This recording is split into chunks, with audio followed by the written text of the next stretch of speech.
Dear student, कैसे हैं आप लोग। आशा करते हैं कि आप लोग अच्छे होंगे, स्वस्थ होंगे और अपनी पढ़ाई अच्छे से कर रहे होंगे, क्योंकि अब नहीं किया तो कब करेंगे। अब जो टाइम है यही बचा हुआ है। देखिए, आप भले ही एक ईयर बहुत अच्छे से पढ़ते हुए आए हैं, लेकिन अगर आप ये 1-2 महीने एग्जाम से पहले अच्छे तरीके से नहीं पढ़े, प्रोडक्टिव तरीके से नहीं पढ़े, तो आपकी वो मेहनत बेकार चली जाएगी।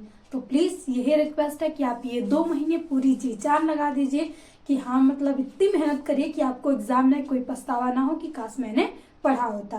तो आज का सेशंस बहुत इंपॉर्टेंट है, क्योंकि आज के सेशंस में बहुत ज्यादा नंबर का ये क्वेश्चन आता है, और यह है हिंदी का। तो हिंदी में आपको गद्यांश और पद्यांश आता है, जो कि 10 नंबर आपको देके जाएगा। एक गद्यांश आएगा, उसे पढ़ना होगा और उसके नीचे कुछ क्वेश्चंस दिए होंगे, उस क्वेश्चन को करके आप 10 नंबर यहाँ से ले सकते हैं। मान लीजिए बहुत अच्छा नहीं है, कटपिट आपने की है, राइटिंग उतनी अच्छी नहीं है, तब भी 9 नंबर तो आपको मिल ही जाएंगे। और लेकिन आपने अगर सुंदर तरीके से लिखा है, कोई कटपिट नहीं की, आपकी राइटिंग अच्छी है, तो एग्जामिनर प्रसन्न होकर आपको 10 नंबर तो यहाँ से दे ही देगा। तो आइए हम देखते हैं कि आखिर ये क्या लिखा गया है और ये क्वेश्चन क्या है, इसे करना क्या है, क्योंकि एक बार रिवीजन करना तो बनता है। तो ये बहुत ही महत्वपूर्ण चैप्टर से लिया गया है, और प्रत्येक ईयर अथवा करके जब देता है तो एक आपको इस चैप्टर से तो मिल ही जाता है। और देखिए, इसे सबसे पहले पढ़ेंगे तो भूमि का निर्माण देवो भव, फिर उसके बाद वह अनंत काल से है जिसके भौतिक रूप, सौंदर्य और समृद्धि के प्रति सचेत होना हमारा कर्तव्य है। तो इसे थोड़ा पढ़ेंगे, पढ़ते ही आपको ये क्लिक कर जाएगा कि हाँ, ये किस चैप्टर का है। तो आप सब फिर उसके नीचे क्वेश्चन देखेंगे कि आखिर क्वेश्चन क्या क्या पूछा गया है। तो आपको सबसे पहला ही क्वेश्चन मिलेगा कि उपयुक्त गद्यांश के शीर्षक एवं लेखक का नाम लिखिए। तो अब आप इसे पूरा पढ़ेंगे, तब जाके आपको पता चलेगा कि आखिर ये है किस चैप्टर का और इसके लेखक क्या है। देखिए, आपको ये लिखने की बिल्कुल भी जरूरत नहीं है कि प्रस्तुत गद्यांश हमारे पाठ्य पुस्तक हिंदी में संकलित ये वो, क्योंकि आप इतना क्यों लिखेंगे, 2 ही नंबर लेना है ना। और आपसे यहाँ पे केवल पूछा जा रहा है शीर्षक और लेखक का नाम, तो आप जितना पूछा जाए उतना ही आपको लिखना है, क्योंकि एक्स्ट्रा के लिए आपके पास टाइम नहीं होता है। वैसे हिंदी का पेपर थोड़ा 100 नंबर का होता है, तो 3 घंटे कम ही पड़ जाते हैं सारे क्वेश्चन अगर आप लिखे तो इसीलिए आपको एक ही क्वेश्चन पे, ये नहीं कि बहुत आ रहा है तो उसे ऐसे बना चना के बहुत अच्छे से लिखें, उसी में रह जाए कि बाकी छूट जाए। तो आपको ये तो गलती बिल्कुल भी नहीं करनी है अगर आपको एक अच्छा नंबर लाना है। तो आप जैसे ही पढ़े तो देखिए, राष्ट्रीयता, कुछ इसमें वर्ड जरूर मिल जाएंगे जो कि उस शीर्षक, उस पाठ का नाम होगा। और ये राष्ट्रीयता आप देख रहे हैं, यहाँ भी आ रहा है राष्ट्रीयता, समस्त राष्ट्रीय। तो इससे आप क्लिक करे जाएंगे कि ये चैप्टर्स का नाम है राष्ट्र का स्वरूप। तो आप यहाँ पे लिख देंगे कि इस चैप्टर में पूरा लिखेंगे, जो शीर्षक है, शीर्षक का नाम है राष्ट्र का स्वरूप, राष्ट्र का स्वरूप। ये हो गया आपके पास शीर्षक।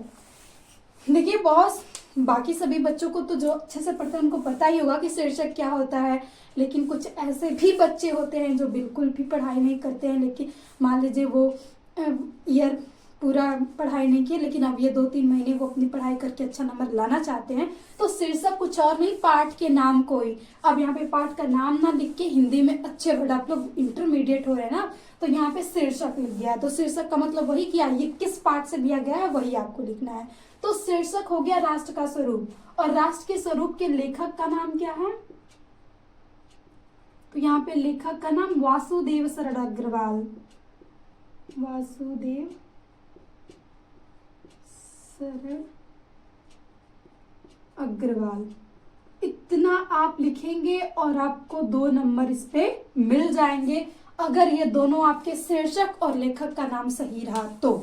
और आप देखिए, कुछ भी नहीं कि इसे रटना है, आप एक बार अपनी बुक को पढ़िए, और बुक को पढ़ेंगे, इतनी 4-5 लाइनें दी हैं, इन लाइनों को पढ़ते पढ़ते आपको लेखक का नाम तो थोड़ा याद करना पड़ेगा कि हाँ, इसके चैप्टर, जैसे राष्ट्र का स्वरूप का ये इनका है, बाकी जितने भी हैं, लेकिन चैप्टर का नाम तो आपको याद ही आ जाएगा। तो ज्यादा तो है भी नहीं, 5-6 चैप्टर के नाम है, जिसमें से आपको फर्स्ट के 3 अगर अच्छे से तैयार कर लेते हैं तो आपकी पूरी सॉर्ट आउट हो जाएगी प्रॉब्लम। यहाँ से आपको ये कितने नंबर का आता है, 10 नंबर का।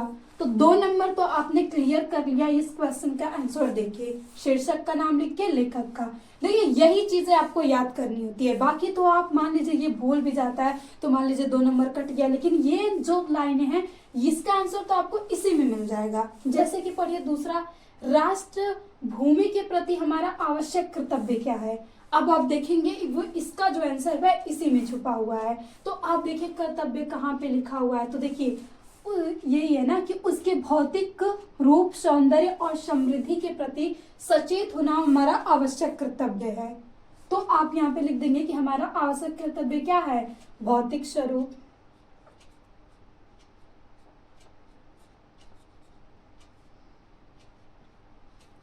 भौतिक रूप, सौंदर्य, फिर उसके बाद और समृद्धि, और समृद्धि के प्रति सचेत होना हमारा आवश्यक कर्तव्य है। आप इसको यहाँ से बस लिख दीजिए। देखिए ये सारे क्वेश्चन के आंसर तो आपको इसी में मिल जाएंगे, बस आपको इस क्वेश्चन को पढ़ के यहाँ पे पढ़ना होगा कि आखिर यहाँ पे जो क्वेश्चन मेन इंपॉर्टेंट चीज पूछा गया है वो कहाँ किस लाइन में मिल रहा है। तो देखिए अब ऐसे ही मान लीजिए दूसरा क्वेश्चन आ रहा है तो दूसरा क्वेश्चन आपको ऊपर के लाइन में ही मिल गया, तो ऊपर का हो गया। फिर वैसे ही नीचे पढ़ेंगे कि किस प्रकार की राष्ट्रीयता को लेखक ने निर्मूल कहा है। अब खोजिए कि यहाँ पे निर्मूल कहाँ आ रहा है, तो ये देखिए आपके निर्मूल मिल गया। तो यहाँ पे जो राष्ट्रीयता पृथ्वी के साथ नहीं जुड़ी है वही क्या है, निर्मूल है। तो आप लिख सकते हैं कि जो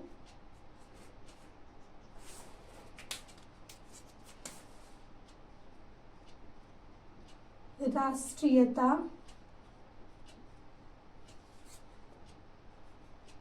पृथ्वी के साथ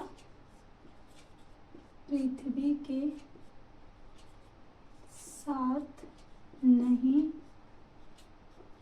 जुड़ी है वो क्या है, वो निर्मूल। लेखक ने उसे ही निर्मूल कहा है। तो आपका आंसर ये है। आप थोड़ा सा उसे आंसर बना के लिख लेंगे, इतना तो आप कर ही लेंगे। फिर 3 क्वेश्चन हो गए, तो मान लीजिए यहाँ से आपने 6 नंबर तो कर लिया, 6 नंबर का काम हो गया। अब नेक्स्ट क्वेश्चन पढ़िए कि यह पृथ्वी सच्चे अर्थों में क्या है। अब इसी में ढूंढेंगे। अब ये नहीं कि आपको याद करना है, आप ढूंढिए कि कहाँ पे ऐसा लिखा गया कि सच्चे अर्थों में पृथ्वी क्या है। तो आप यहाँ पे ढूंढेंगे कि अर्थ कहाँ गया। तो यहाँ पे देखिए, यह पृथ्वी सच्चे अर्थों में समस्त राष्ट्रीयता विचारधाराओं की जननी है, जननी है यहाँ पे। तो बस आप लिख देंगे कि पृथ्वी सच्चे अर्थों में राष्ट्रीयता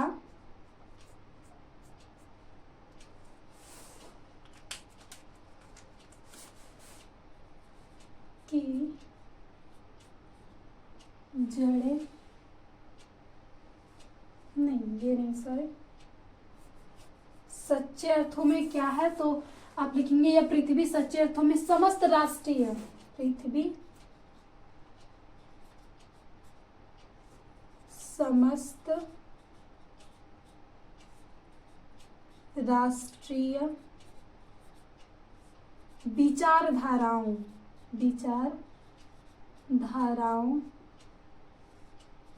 की जननी है सच्चे अर्थों में। तो देखिए आपकी ये जो 6 नंबर तो आराम से यहीं से मिल गए। अब मान लीजिए ये आप भूल गए तब भी आपको 2 नंबर तो इसी में मिल गया, इसको पढ़ के ही। तो सबसे पहले आप एक बार इसे पढ़िएगा कि हाँ, ऐसे ऊपर ऊपर पढ़ लीजिएगा, फिर इन क्वेश्चन को पढ़िएगा, क्योंकि आप जब ये पढ़ लेंगे तो आपको ज्यादा ढूंढना नहीं पड़ेगा आपको, क्योंकि वर्ड याद रहेंगे। हाँ, ये वर्ड वहां मिला था, ये वर्ड वहां मिला था। तो जैसे ही आप क्वेश्चन पढ़ेंगे तो आपकी जो दृष्टि है वो सीधे आंसर पे ही जाएगी और आप जल्दी से इस आंसर को कर सकते हैं। तो देखिए ये कितना आसान है 10 नंबर लेना। ऐसे ही पद्यांश से भी आता है, तो ऐसे गद्यांश आप कर लीजिए, फिर हम पद्यांश एक बार देख लेंगे तो आपकी सारी प्रॉब्लम खत्म हो जाएगी और 20 नंबर आपको हिंदी में से तो आराम से मिल ही जाएंगे। अब बात आती है यहाँ से सबसे अच्छे प्रश्न की कि रेखांकित अंश की व्याख्या कीजिए। अब इसे देख के आपको डरना तो बिल्कुल भी नहीं कि आखिर ये क्या आ गया, रेखांकित अंश की व्याख्या कीजिए, ये तो आ ही नहीं रहा है, मुझे व्याख्या करना आता ही नहीं है। अरे व्याख्या कुछ मान लीजिए पद्यांश होता है, थोड़ा उसमें अर्थ निकालना होता है, और यहाँ पे आपको क्या करना होता है, थोड़ा अपने शब्दों को बढ़ा चढ़ा के लिखना होता है। अगर आप एग्जैक्ट मान लीजिए नहीं भी आ रहा है तो आप इसे छोड़ेंगे तो बिल्कुल भी नहीं। आप यहाँ से जहां से ये लिया गया है वहां से आप क्या करेंगे, यहाँ पे राष्ट्रीयता की जड़ें पृथ्वी रेखांकित अंश यहाँ पे डाल देंगे और उसके बाद इसी को लिख देंगे और कुछ वर्ड अपने से डाल देंगे इसमें। तब भी आपको एग्जामिनर्स अगर पढ़ भी रहा है तब भी तो 1 नंबर तो आराम से देके चला ही जाएगा। और ये नहीं कि आपको इसी को पूरा ज्यादा लिखते चले जाना है। जैसे रेखांकित अंश से आपके लाइनें जो की है, तो राष्ट्रीयता की जड़ें पृथ्वी में जितनी गहरी होंगी उतनी ही राष्ट्रीय भाव का अंकुर पल्लवित होगा। तो आप क्या कह सकते हैं कि राष्ट्रीय जो भी हमारी राष्ट्रीयता है, मतलब वो जितनी ज्यादा गहरी होती जाएगी, जितनी ज्यादा वो पृथ्वी से जुड़ती जाएगी, उतना ही मतलब राष्ट्रीय भाव का फल या पुष्प क्या होगा, विकसित होगा, उतने ही राष्ट्र का क्या होगा, विकास होगा। ये लिख सकते हैं। फिर इसलिए पृथ्वी के भौतिक स्वरूप की अद्यतन जानकारी प्राप्त करना, उसकी सुंदरता, उपयोगिता और महिमा की पहचान करना आवश्यक धर्म है। तो आप लिख सकते हैं कि हमारे पृथ्वी के जो प्रति हैं भौतिक स्वरूप और अद्यतन की सारी जानकारी प्राप्त करना, मतलब उसके बारे में देखना, यही हमारा कर्तव्य, केवल कर्तव्य नहीं है बल्कि ये हमारा क्या है, धर्म भी है। तो इन सभी चीजों को आपको एक तरीके से बढ़ा चढ़ा के लिखना होता है रेखांकित अंश की व्याख्या में। आप जो भी हो, जैसे यहाँ पे लिख सकते हैं कि क्या है, राष्ट्रीयता की जड़ें, तो आप लिखेंगे यहाँ से कि जो राष्ट्रीयता की जड़ें पृथ्वी, अब यहाँ पे अपने वर्डों में आप लिख रहे हैं तो कुछ भी, यहाँ पे आप पृथ्वी ऐसे लिखा है, पृथ्वी से जितनी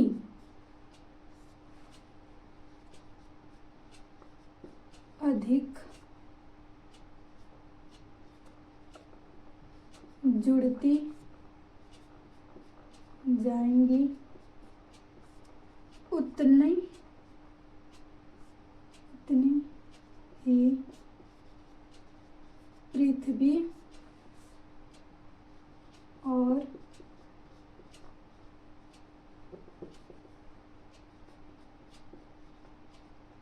राष्ट्र के प्रति भाव गहरे और